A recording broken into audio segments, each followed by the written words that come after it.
welcome you back to the Sideline, guys, powered by Gainbridge. As always, alongside Jeremiah Johnson, I'm Pat Boylan. For the second time in under a month here, we're thrilled to be joined by Pacers head coach Rick Carlisle. We're also with VP of Community Engagement Corey Wilson to discuss here a new initiative that we just tipped off. And Rick, let's start with you. The Drive and Dish initiative. It came with you, I think, maybe an idea that spawned perhaps even a couple of years ago. Can you take us back to how this all came to be?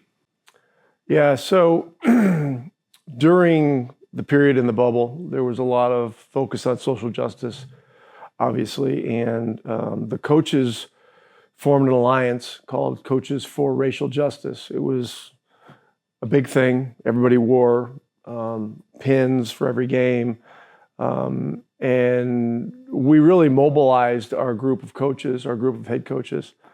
Within a very short period of time, we had every coach in the league on a Zoom call to talk about how we were going to do this. And during that call, Lloyd Pierce was nominated and appointed the chair of Coaches for Racial Justice, and he did a phenomenal job. And so what happened was that everybody kind of checked out what their city was all about.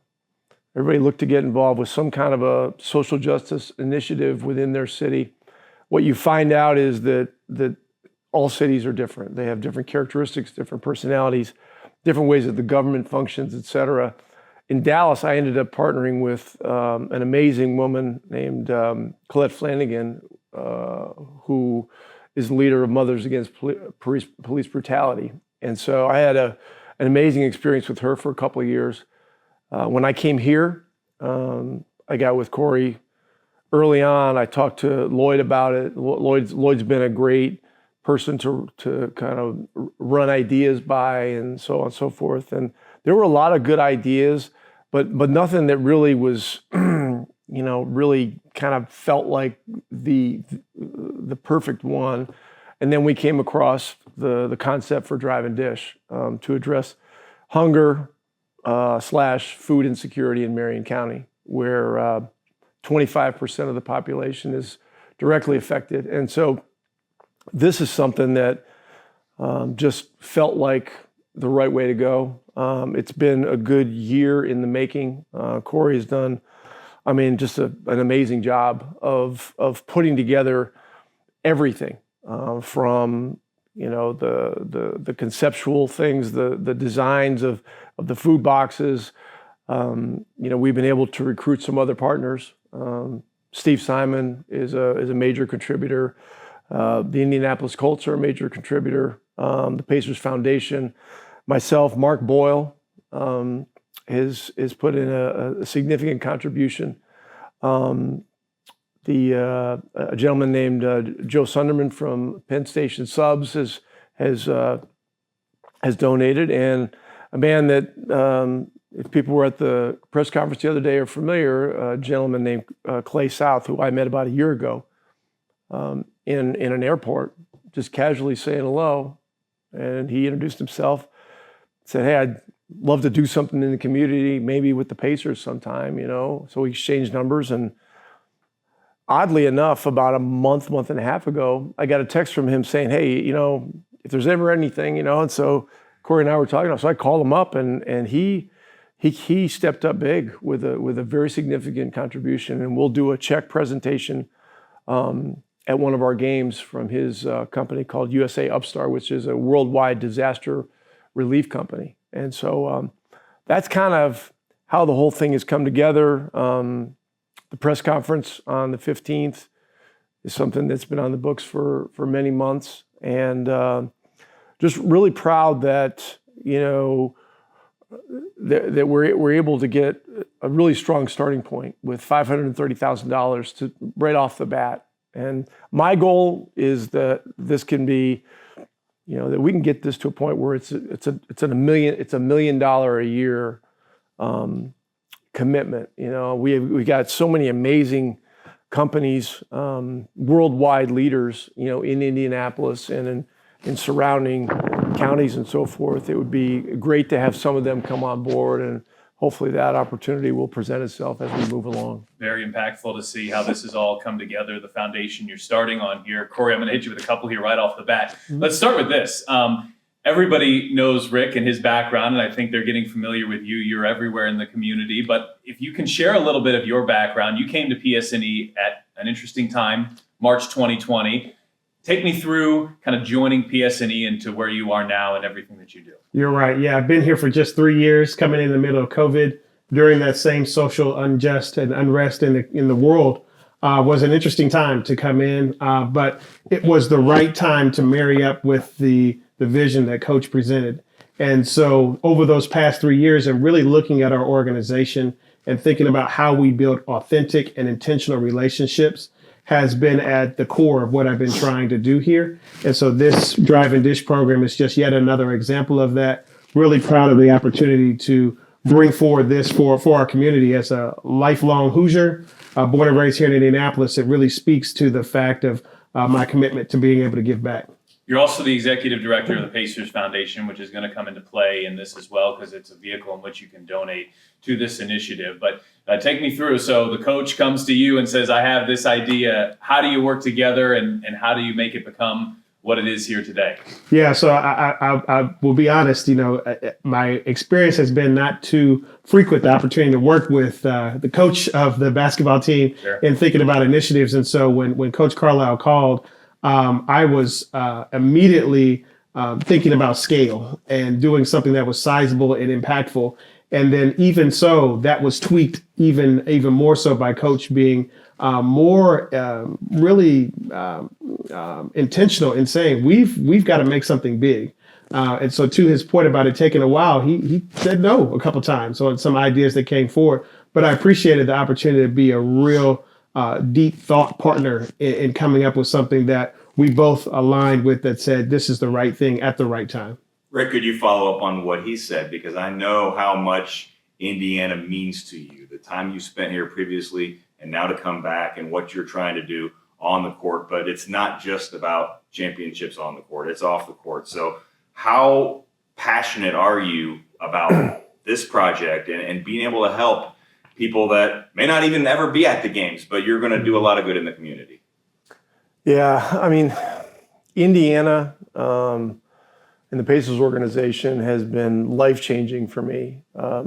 When I came here in '97, it's a long story. I'll try to make it quick. I got a phone call that spring from Larry Bird, who never picks up the phone. And I was an assistant with the Portland Trailblazers at the time. And me and my wife, Donna, had come back from a movie that night. And back in those days, some of us had cell phones, but nobody had voicemail. And so we all had answering machines still. So I went in the house and I saw the thing was blinking, and I pushed the button, and then it said, hey, Rick, this is Larry Bird. Give me a call when you get a chance. So I said to Donna, I said, something's going on. I mean, this guy's, Larry's just not a phone guy, and so it turned out he was about to take the Pacers head coaching job. And I talked to him about it, and I said, Larry, the only thing crazier than you taking the Pacers job is you thinking that I'm going to go with you and do this. I mean, do you understand what you're getting yourself into? You don't have the ball anymore in your hands, And he was very persistent, and he had a vision that made a lot of sense. He was going to come in. It was a team that a lot of people thought had run its course. Reggie was in his 30s, Rick Smith was in his 30s, Mark Jackson, Dale Davis, Antonio Davis. But Larry came in and recharged the thing. I came on board and went from a guy that was, an opponent prep and an opponent prep guy really on the bench in the number 2 position to being, really more of a top assistant. And I became the offensive coordinator, and I was doing practice plans, which really got me thinking and doing things and engaging with players on more of a head coach basis. And so it was life-changing. We made the run to the finals in 1 year, which is something that should make Pacer fans believe that the dream of a championship is a real dream and realistic to get there. You just have to have the right kind of people, the right kind of belief system, and you've got to catch lightning in a bottle at the right time, which we did with that team. We got to the finals, and I ended up in Detroit for a couple of years. Then I came back here as a head coach the second time. That was a great experience. And then I never would have thought that this would happen again. But after 13 years in Dallas, it just worked out. So what I'm getting at is, this place has been so good to me and my family that, you just feel an obligation to try to do some things in the community that can make an impact. And the more we study this was something that just seemed like a real need. In my view, hunger is a moral issue. Human beings should not allow other human beings to be hungry. And so that's another reason that I feel really strongly about this. I love the fact that so much thought has gone into this, Corey, that you had some ideas.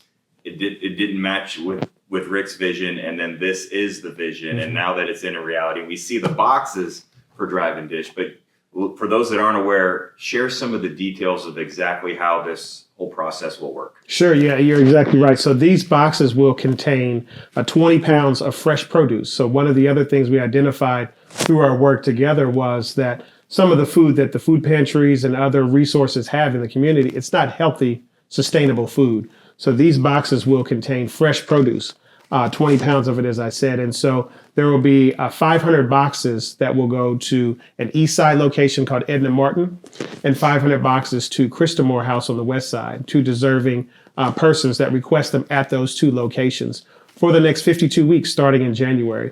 Along with it, as you see, will be a cookbook.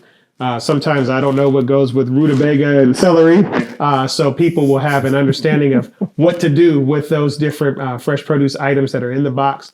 We're also going to have utensils as well as some spices as well. So it's the full gamut to be able to hopefully help our community be a little bit healthier with this program. You touched on something interesting, Rick. I think the work that all the food banks do is so impactful, but to be able to have the fresh type of food like this and to have a nourishing box that you're able to provide, how important is that to you? Well, it's very important, obviously, and one of the things is, as I started to learn more about this from Corey and others, is that the food crisis in Marion County is not that there isn't food. It's a logistics problem as much as anything, and being able to find ways to get the food that's available to the proper places and to the proper people. And so a lot of this, is a collaboration with 913 Logistics, and they're going to be the ones that are delivering it. And so, as is the case in a lot of things you come across in life, the challenges are not quite what you would think from the outside looking in, and this is merely a thing where this is problem solving, and this is getting the food before it becomes unusable to the people that need it, while it is still usable and really good food. We just had the Come to Our House Thanksgiving dinner as well just a few days ago. For those who may be in an underserved area, how can they go about taking advantage of this great program? Yeah, so I just want to recall just quickly. So not only is there fresh produce in these boxes, there will be eggs as well. So there's a protein. So I'm really glad that partnership came together with Hatch to be able to provide that. So those that desire to receive one of these boxes can contact either Christamore House or Edna Martin Community Center to request the box, and then they will be on the list to start receiving the boxes starting in January. They say a good point guard makes sure everybody eats. The Drive and Dish, I can think of Tyrese Halliburton driving the lane and dishing to his teammates. Is that a little bit about how this name came about, or could you maybe share a little bit about the title? Well, Corey came up with the title, and my initial vision was to try to do something with the Colts. And the word drive is a word used in both basketball and football. Dish is more of a basketball term. So if it's drive and dish, you could think football, basketball. So fortunately, we were able to get the Colts on board, and I'm we're very grateful to Mr. Irsay and the Colts organization for doing this. They stepped up in a big way, and we want to turn this into a movement. The comparison to the point guard getting people eat, that's pretty good. Yeah, it's pretty good. One of your better ones, I guess. All right. Well, I've had a lot of time to work on some improvements. Yeah, when you're in your position and you have Rick reach out to you, it has to warm your heart, but then it almost challenges you to live up to what the idea is, to help put it into motion. Can you take me back to the first time he reached out to you and then your wheels are just turning? Yeah, very much so. I mean, quite honestly, I had to do my research on Coach from a community perspective. Everybody knows the many accolades he has on the court, playing in his playing career and then as a coaching career.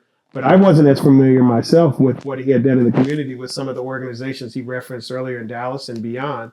And so because of that research, it really encouraged me to really think, like I said, deeper about what he was actually asking for. And so then on top of that, learning the basketball schedule of, I'm trying to get in between games when he's here. And, sometimes there's texts late at night or early in the morning to be able to say, hey, what do you think about this? Really all went into what makes this program be special.